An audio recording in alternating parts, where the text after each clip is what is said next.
और यूपी में निकाय चुनाव में बीजेपी की अब तक की सबसे बड़ी जीत। मगर अगर आंकड़ों पर गौर करें तो नगर निगम में सभी 17 सीट जीतकर बीजेपी ने यहां 100% जीत हासिल की। और नगर पालिका की बात करें तो आपको बता दें कि 79 नगर पालिका में जीत हासिल की। बीजेपी ने जीत का प्रतिशत 44.72% रहा।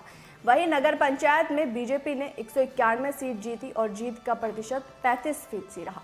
बीजेपी की इस बार सीट ही नहीं बढ़ी बल्कि वोट प्रतिशत में भी इजाफा हुआ। निकाय चुनाव में मिली इतनी बड़ी जीत के बावजूद भी 2024 से पहले इस निकाय चुनाव के परिणाम बीजेपी के लिए कहीं ना कहीं खतरे की ओर इशारा भी करे, क्योंकि उत्तर प्रदेश के 16 ऐसे जिले हैं जहां बीजेपी नगर पालिका में एक भी सीट नहीं जीत पाई।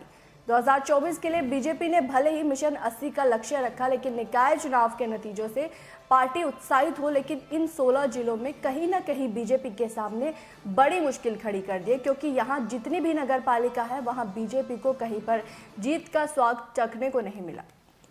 इन 16 जिलों की अगर बात की जाए तो आगरा की 5 नगर पालिका, आजमगढ़ में 3 नगर पालिका, इटावा में भी 3 नगर पालिका और कानपुर नगर में 2 नगर पालिका, फारुखाबाद में भी 2 नगर पालिका, बस्ती में 1 नगर पालिका और बाराबंकी में भी 1, भदोई में भी 1 और मऊ में भी। तो अगर हम इन सभी जगह की बात करें, इन सभी पर बीजेपी का खाता नहीं खुल सका।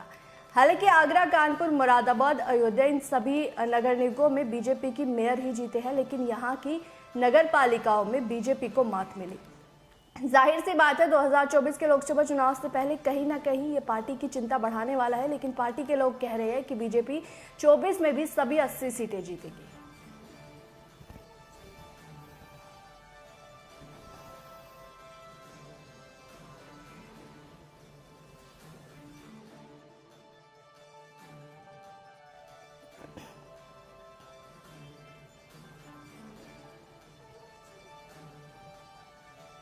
और खबर बागपत से है।